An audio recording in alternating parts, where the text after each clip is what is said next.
creo que debemos reflexionar todos sobre una conducta que nos tiene atrapados en buena medida como sociedad y como sistema institucional, que es el negacionismo. Y tenemos que evaluar qué tanto negacionismo estamos adoleciendo a la hora de tomar decisiones, a la hora de observar la realidad, a la hora de mirar de frente lo que nos ocurre. Para empezar, ¿qué es el negacionismo? El negacionismo es negarse a aceptar la realidad, a ver la verdad, para poder enfrentarla. El negacionismo no es no saber lo que pasa. El negacionismo es no aceptar, no querer aceptar lo que pasa. El negacionismo es una actitud muy estudiada además desde la psicología, en que los seres humanos nos negamos a aceptar las evidencias. Pero mire lo que ocurre, mire lo que estamos viendo, es indiscutible y el ser humano se niega a aceptarlo. Y ha habido grandes ejemplos de negacionismo en la historia, frente a temas que son inconcebibles. Hubo una época, por ejemplo, en Europa, en que surgieron, por ejemplo, en Francia, fuerzas que se negaban a aceptar que el Holocausto había ocurrido. Uno de los líderes de ese negacionismo en Francia fue el señor Le Pen, uno de los líderes principales de las derechas francesas. No, para él, los campos de exterminio del Holocausto de los nazis contra el pueblo judío, lo llamó, inclusive alcanzó a llamarlo como un detalle de la Segunda Guerra Mundial. Pero ha habido casos de negacionismo, como por ejemplo los sectores que se niegan ciegamente a que existe un problema, una crisis del medio ambiente y climática en el mundo. Ese es otro ejemplo de negacionismo. En América Latina tenemos ejemplos de negacionismo derivado, por ejemplo, de las obsesiones ideológicas. Cuando las extremas derechas del continente se negaban, por ejemplo, a reconocer las violaciones de derechos humanos, de desapariciones, de torturas de las dictaduras latinoamericanas, de Chile, de Argentina, de Brasil, de Centroamérica.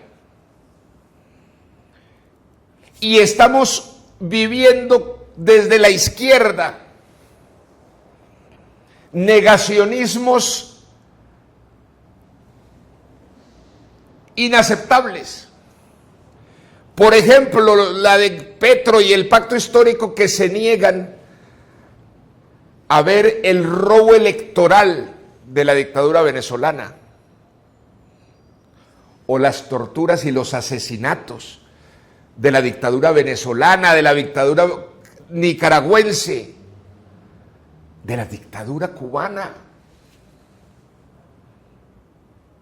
Son realidades, las conoce el mundo entero, están las evidencias y sencillamente ellos las desaparecen, no las reconocen, las niegan.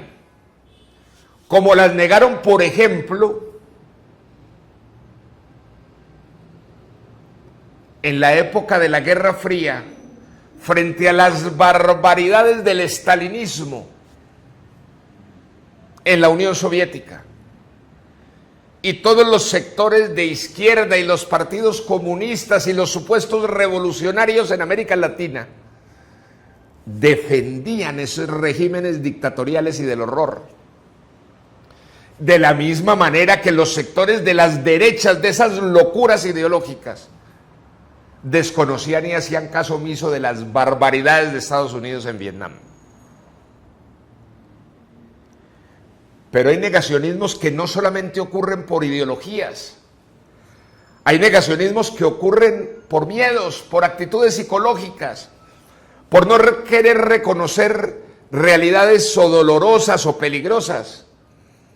El caso típico de la persona que recibe el resultado del examen médico de una biopsia,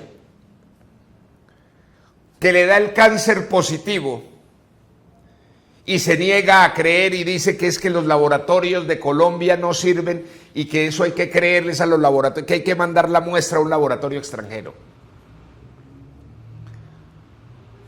Sobre todo las nuevas generaciones, esas generaciones que llaman de cristal, que no quieren enfrentar los problemas, prefieren no reconocer la gravedad del momento en que estamos y el grado de peligrosidad para la democracia en que estamos. Pero no solamente ha habido negacionismos en la historia por ideologías o por miedos, también ha habido negacionismos por corrupción, por poder, por dinero. El más claro negacionismo por corrupción es el que estamos viendo con la comisión de acusación de la Cámara de Representantes, que pese a tener sobre su mesa todas las evidencias de las violaciones a la Constitución y a las leyes, desde la época de la campaña electoral por parte de Gustavo Petro, no ha sido capaz de cumplir con su deber constitucional de iniciar el juicio político. Eso es negacionismo. Y existen también negacionismos, en buena medida está ocurriendo ahora, por una especie de vanidad, de no querer reconocer que nos equivocamos,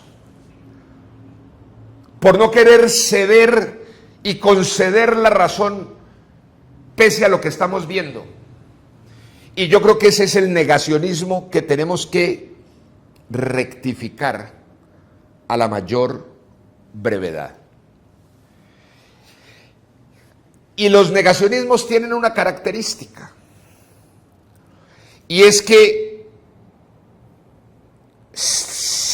nadie acepta que un negacionismo es un negacionismo.